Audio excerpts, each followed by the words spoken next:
ನಮಸ್ಕಾರ. ಇಂದಿನ ಈ ವಿಶೇಷ ವಿಶ್ಲೇಷಣೆಗೆ ಸ್ವಾಗತ. ಇವತ್ತು ನಾವು ಒಂದು ಸಣ್ಣ ಕಥೆಯ ಮೂಲಕ ಮನುಷ್ಯನ ಮನಸ್ಸಿನ ಆಳವಾದ ಗುಟ್ಟೊಂದನ್ನ ಅರ್ಥ ಮಾಡ್ಕೊಳ್ಳೋಣ. ಹಠಾತ್ತಾಗಿ ಸಿಗೋ ಸಂಪತ್ತು ನಮ್ಮ ಬುದ್ಧಿಯನ್ನ ಹೇಗೆ ಮಂಕಾಗಿಸುತ್ತೆ ಅನ್ನೋದ್ರ ಬಗ್ಗೆ ಇದೊಂದು ಅದ್ಭುತವಾದ ಅಧ್ಯಯನ ಅಂತಾನೆ ಹೇಳ್ಬಹುದು. ಬನ್ನಿ ಶುರು ಮಾಡೋಣ. ನನ್ಗೆ ಬೇಕು, ಇಲ್ಲ ಇದು ನಂದು, ಅದನ್ನ ನನ್ಗೆ ಮಾರಿ. ನಾವೆಲ್ರೂ ಒಮ್ಮೆ ಕಣ್ಮುಚ್ಚಿ ಹೂಸ್ಕೊಳ್ಳೋಣ. ಒಂದು ಹಳ್ಳಿಯ ರಸ್ತೆ, ಅಲ್ಲಿ ದೊಡ್ಡ ಗುಂಪೆ ಸೇರಿದೆ. ಒಂದೇ ಒಂದು ವಸ್ತುವಿಗಾಗಿ ಜನ ಕಿರುಚಾಡ್ತಿದ್ದಾರೆ, ಮುಗಿ ಬೀಳ್ತಿದ್ದಾರೆ. ಎಲ್ಲಿಲ್ಲದ ಆಸೆ, ಉನ್ಮಾದ ಹಾಗೂ ಆತುರ ಎದ್ದು ಕಾಣ್ತಾ ಇದೆ. ಹಾಗಾದ್ರೆ ಆ ನಿಗೂಢ ವಸ್ತು ಯಾವ್ದಪ್ಪ? ಅದಕ್ಕಾಗಿ ಯಾಕಿಷ್ಟು ಹುಚ್ಚೆದ್ದು ಕಚ್ಚಾಡ್ತಿದ್ದಾರೆ? ಈ ಉನ್ಮಾದದ ಹಿಂದಿರೋ ಅಸ್ಲಿ ಕತೆ ಏನು ಅಂತ ಗೊತ್ತಾ? ವಿಭಾಗ 1, ಬಡ ರೈತನ ಹೋರಾಟ. ಸರಿ, ಈಗ ಇದರ ಬಗ್ಗೆ ಆಳವಾಗಿ ತಿಳಿಯೋಣ. ಆ ಗದ್ದಲದಿಂದ ಸ್ವಲ್ಪ ಹಿಂದೆ ಬಂದು ಕತೆಯ ಶುರುವಿಗೆ ಹೋಗೋಣ. ಈ ಕತೆ ಶುರುವಾಗದು ಒಬ್ಬ ಬಡ ರೈತನಿಂದ.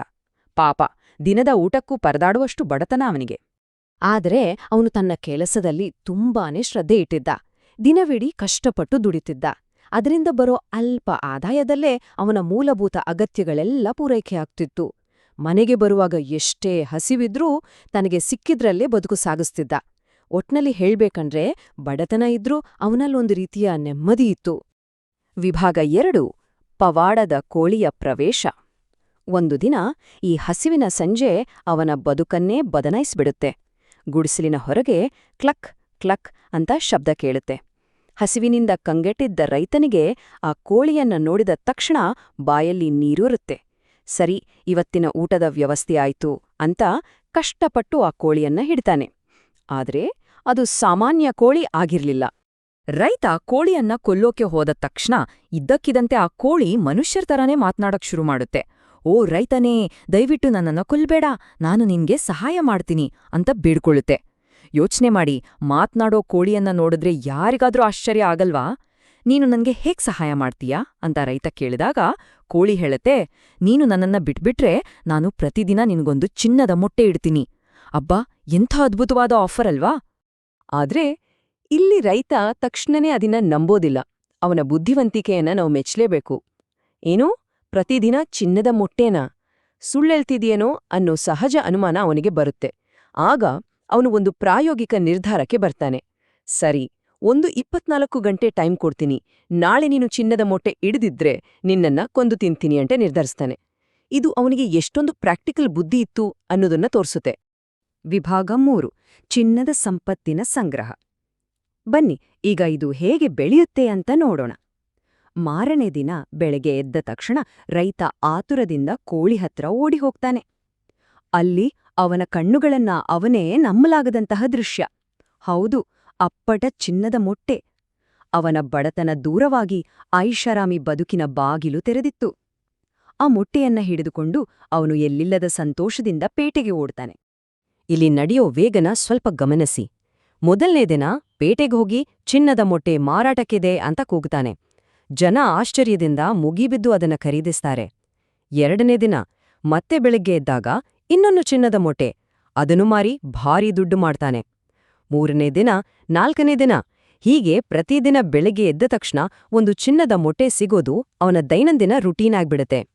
ಅಪಾರವಾದ ಸಂಪತ್ತು ಅವನ ಕೈ ಸೇರ್ತಾ ಇರುತ್ತೆ. ವಿಭಾಗ 4, ದುರಾಸೆಯ ಉಗಮ. ಈಗ ನಾವು ಸ್ವಲ್ಪ ನಿಧಾನವಾಗಿ ಆಲೋಚಿಸೋಣ. ಮನುಷ್ಯನ ಮನಸ್ಸಿನ ಸೂಕ್ಷ್ಮವಾದ ಬದಲಾವಣೆ ಶುರುವಾಗೋದೇ ಇಲ್ಲಿ. ಸಂಪತ್ತು ಹೆಚ್ಚಾದಂತೆಲ್ಲ ಅವನಲ್ಲಿದ್ದ ಆ ಹಳೆಯ ನೆಮ್ಮದಿ, ಸಂತೃಪ್ತಿ ಎಲ್ಲೋ ಮಾಯವಾಗೋಕೆ ಶುರುವಾಗುತ್ತೆ. ದಿನಕ್ಕೊಂದು ಚಿನ್ನದ ಮೊಟ್ಟೆ ಬಂದ್ರೂ ಅವನಿಗೀಗ ಸಾಲದು. ಒಂದು ಹೊತ್ತಿನ ಊಟಕ್ಕೆ ಪರದಾಡ್ತಿದ್ದವನಿಗೆ ಈಗ ಬ್ರಹ್ಮಾಂಡವೇ ಸಿಕ್ರೂ ಸಾಲದು ಅನ್ನೋವಷ್ಟು ದುರಾಸೆ ಹುಟ್ಕೊಡುತ್ತೆ. ಇಲ್ಲಿ ಗಮನಿಸಬೇಕಾದ ನಿಜಕ್ಕೂ ಆಸಕ್ತಿದಾಯಕವಾದ ವಿಷಯ ಅಂದ್ರೆ, ಹಠಾತ್ತಾಗಿ ಬಂದ ಸಂಪತ್ತು ಮನುಷ್ಯನನ್ನ ಹೇಗೆ ಅಸಹನೆಗೆ ತಳ್ಳುತ್ತೆ ಅನ್ನೋದು. ಪ್ರತಿದಿನ ಬರೀ ಒಂದೇ ಒಂದು ಚಿನ್ನದ ಮೊಟ್ಟೆಗಾಗಿ ಕಾಯೋದು ನನಗೆ ಸಾಕಪ್ಪ ಅಂತ ರೈತ ಯೋಚಿಸ್ತಾನೆ. ಅವನಿಗೀಗ ಕಾಯೋ ವ್ಯವಧಾನವೇ ಇಲ್ಲ. ನಾಳೆ ಸಿಗೋ ಸಂಪತ್ತು ಇವತ್ತೇ ಸಿಗ್ಬೇಕು, ಇವತ್ತೇ ತಾನು ಪ್ರಪಂಚದ ಅತಿ ಶ್ರೀಮಂತನಾಗ್ಬೇಕು ಅನ್ನೋ ತ್ವರಿತ ಪ್ರತಿಫಲದ ಹುಚ್ಚು ಅವನನ್ನ ಸಂಪೂರ್ಣವಾಗಿ ಆವರಿಸಿಕೊಳ್ಳುತ್ತೆ. ದುರಾಸೆ ಮನುಷ್ಯನ ತರ್ಕವನ್ನ, ಆಲೋಚನಾ ಶಕ್ತಿಯನ್ನ ಹೇಗೆ ನಾಶ ಮಾಡುತ್ತೆ ಅನ್ನೋದನ್ನ ಈ 3 ಹಂತಗಳು ಸ್ಪಷ್ಟವಾಗಿ ತೋರಿಸ್ತಾ ಇವೆ. ಅವನ ಮೂರ್ಖತನದ ಪ್ಲಾನ್ ಹೇಗಿತ್ತು ಗೊತ್ತಾ? ಹಂತ 1, ಪ್ರತಿದಿನ ಕಾಯೋದನ್ನ ಬಿಡೋದು. ಹಂತ 2, ಕೋಳಿಯ ಹೊಟ್ಟೆಯನ್ನೇ ಸೀಳೋದು. ಹಂತ 3, ಕೋಳಿಯ ಹೊಟ್ಟೆಯೊಳಗಿರೋ ಆ ಇಡೀ ಚಿನ್ನದ ಗಣಿಯನ್ನೇ ಒಮ್ಮೆಲೆ ಹೊರತೆಗೆಯೋದು. ನೋಡಿ, ಬರ್ತಿದ್ದ ದೈನಂದಿನ ಲಾಭವನ್ನು ಬಿಟ್ಟು ಅಸಾಧ್ಯವಾದದನ್ನು ಸಾಧಿಸೋಕೆ ಆತ ಹೊರಡುತ್ತಾನೆ. ವಿಭಾಗ 5 ದುರಂತದ ತಪ್ಪು. ಇದು ಕಥೆಯ ಅತ್ಯಂತ ರೋಚಕ ಹಾಗೆ ದುರಂತದ ಘಟ್ಟ. ತನ್ನ ವಿವೇಚನೆಯನ್ನೆಲ್ಲ ಕಳ್ಕೊಂಡ ರೈತ ಚೂರಿಯನ್ನ ಕೈಗೆತ್ಕೊಳ್ತಾನೆ. ತನ್ನ ಬಡತನವನ್ನ ದೂರ ಮಾಡಿ ಪ್ರತಿದಿನ ಸಂಪತ್ತು ನೀಡ್ತಿದ್ದ ಆ ಅದ್ಭುತವಾದ ಜೀವದ ಮೇಲೆ ಅವನಿಗೆ ಚೂರ ಕನಿಕರ ಕೂಡ ಬರೋದಿಲ್ಲ. ಅವನ ಕಣ್ಣು ಮುಂದೆ ಬರೀ ಚಿನ್ನದ ಬೆಟ್ಟ ಮಾತ್ರ ಕಾಣಿಸ್ತಾ ಇತ್ತು. ಆ ಕೆಟ್ಟ ನಿರ್ಧಾರವನ್ನ ಅವನು ಕಾರ್ಯಗತ ಮಾಡಿಯೇ ಬಿಡ್ತಾನೆ. ಆತ ಕೋಳಿಯ ಹೊಟ್ಟೆಯನ್ನ ಸೀಳ್ತಾನೆ. ರಕ್ತ ಸುರಿಯುತ್ತೆ. ಬಹಳ ಆತುರದಿಂದ ಹೊಟ್ಟೆಯ ಒಳಗೆ ಹುಡುಕ್ತಾನೆ. ಚಿನ್ನದ ಗಣಿ ಎಲ್ಲಿದೆ?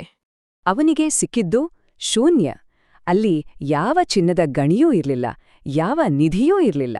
ಅದು ಕೇವಲ ಒಂದು ಸಾಮಾನ್ಯ ಕೋಳಿಯ ಮಾಂಸಖಂಡಗಳಷ್ಟೇ. ತನ್ನ ದುರಾಸೆಯ ಅಂಧಕಾರದಲ್ಲಿ ತನ್ನಲ್ಲಿದ್ದ ಏಕೈಕ ಆದಾಯದ ಮೂಲವನ್ನ ಅವನು ಶಾಶ್ವತವಾಗಿ ನಾಶ ಮಾಡ್ಕೊಂಡಿದ್ದ. ಈಗ ಅವನತ್ರ ಚಿನ್ನದ ಗಣಿಯೂ ಇರ್ಲಿಲ್ಲ, ದೈನಂದಿನ ಚಿನ್ನದ ಮೊಟ್ಟೆಯೂ ಇರ್ಲಿಲ್ಲ, ಕೊನೆಗೆ ಆ ಅದ್ಭುತ ಕೋಳಿಯೂ ಬದುಕಿರ್ಲಿಲ್ಲ. ಉಳಿದುಕೊಂಡಿದ್ದು ಬರೀ ಪಶ್ಚಾತ್ತಾಪ ಮಾತ್ರ. ವಿಭಾಗ 6 ಅಗತ್ಯ ಮತ್ತು ದುರಾಸೆ. ಈ ಕಥೆ ಕೇವಲ ಒಂದು ಹಳೆಯ ನೀತಿಕಥೆಯಲ್ಲ. ಇಂದಿನ ನಮ್ಮ ಜೀವನಕ್ಕೂ, ನಾವು ತೆಗೆದುಕೊಳ್ಳೋ ಆರ್ಥಿಕ ನಿರ್ಧಾರಗಳಿಗೂ, ಹಾಗೆ ತ್ವರಿತ ಪ್ರತಿಫಲವನ್ನ ನಿರೀಕ್ಷಿಸೋ ನಮ್ಮ ಆಧುನಿಕ ಮನಸ್ಥಿತಿಗೂ ಇದೊಂದು ಕನ್ನಡಿ ಇದ್ಹಾಗೆ. ತಕ್ಷಣದ ಸಂತೋಷ ಅಥವಾ ಲಾಭಕ್ಕಾಗಿ ನಾವು ನಮ್ಮ ದೀರ್ಘಕಾಲದ ಭದ್ರತೆಯನ್ನ ಹೇಗೆ ಹಾಳು ಮಾಡ್ಕೊಳ್ತೀವಿ ಅನ್ನೋದ್ರ ಬಗ್ಗೆ ಇದು ನಮ್ಗೆ ಅದ್ಭುತವಾದ ಪಾಠ ಕಲಿಸ್ತೆ. ಹಾಗಾಗಿ ಇಲ್ಲಿನ ಪ್ರಮುಖ ಅಂಶ ಏನಂದ್ರೆ, ಅವಶ್ಯಕತೆ ಮತ್ತು ದುರಾಸೆಯ ನಡುವಿನ ವ್ಯತ್ಯಾಸವನ್ನ ನಾವು ಅರ್ಥ ಮಾಡ್ಕೊಳ್ಳೇಬೇಕು. ಅವಶ್ಯಕತೆಯನ್ನ ಪೂರೈಸುವುದು ಖಂಡಿತ ಸಾಧ್ಯ. ರೈತ ಆರಂಭದಲ್ಲಿ ತನ್ನ ದುಡಿಮೆಯಿಂದಲೇ ನೆಮ್ಮದಿಯಾಗಿದ್ದ. ಆಮೇಲೆ ಕೋಳಿಯ ಒಂದು ಮೊಟ್ಟೆಯಿಂದ ಅವನ ಬದುಕು ಇನ್ನಷ್ಟು ಹಸನಾಗಿತ್ತು. ಆದ್ರೆ ದುರಾಸೆಯನ್ನ ಪೂರೈಸುವುದು ಅಸಾಧ್ಯ. ಅವನಿಗೆ ಜಗತ್ತಿನ ಎಲ್ಲಾ ಸಂಪತ್ತನ್ನು ಒಮ್ಮೆಲೆ ಪಡಿಬೇಕು ಅನ್ನೋ ಆಸೆ ಹುಟ್ಟಿದಾಗ ಅವನು ಇದ್ದದ್ದನ್ನೂ ಕಳ್ಕೊಂಡ. ಕೊನೆಯದಾಗಿ ಈ ಒಂದು ಪ್ರಶ್ನೆಯೊಂದಿಗೆ ನಾವು ಇಂದಿನ ಈ ವಿಶ್ಲೇಷಣೆಯನ್ನ ಮುಕ್ತಾಯಗೊಳಿಸೋಣ. ಬರೀ ಆ ರೈತನನ್ನಷ್ಟೇ ದೂಷಿಸೋದು ಬೇಡ. ಇಂದಿನ ನಮ್ಮ ನೈಜ ಜೀವನದಲ್ಲಿ ಆತುರದಿಂದ ಮತ್ತು ದುರಾಸೆಯಿಂದ ನಾವು ನಾಶ ಮಾಡ್ಕೊಳ್ತಾ ಇರೋ ನಮ್ಮ ಆ ಚಿನ್ನದ ಕೋಳಿಗಳು ಯಾವುವು? ಅದು ನಮ್ಮ ಆರೋಗ್ಯ ಆಗಿರ್ಬೋದಾ, ನಮ್ಮ ಸಂಬಂಧಗಳಾಗಿರ್ಬೋದಾ, ಅಥವಾ ಅತಿಯಾದ ಲಾಭದ ನಿರೀಕ್ಷೆಯಲ್ಲಿ ನಾವು ಮಾಡ್ತಿರೋ ಹೂಡಿಕೆಗಳಾಗಿರ್ಬೋದಾ? ಒಂದ್ಸಲ ಯೋಚಿಸ್ನೋಡಿ. ಈ ಪ್ರಶ್ನೆ ನಮ್ಮೆಲ್ಲರನ್ನೂ ಕಾಡ್ಲಿ, ಜೊತೆಗೆ ಭವಿಷ್ಯದಲ್ಲಿ ಸರಿಯಾದ ನಿರ್ಧಾರಗಳನ್ನ ತೆಗೆದುಕೊಳ್ಳೋಕೆ ಪ್ರೇರೇಪಿಸ್ಲಿ.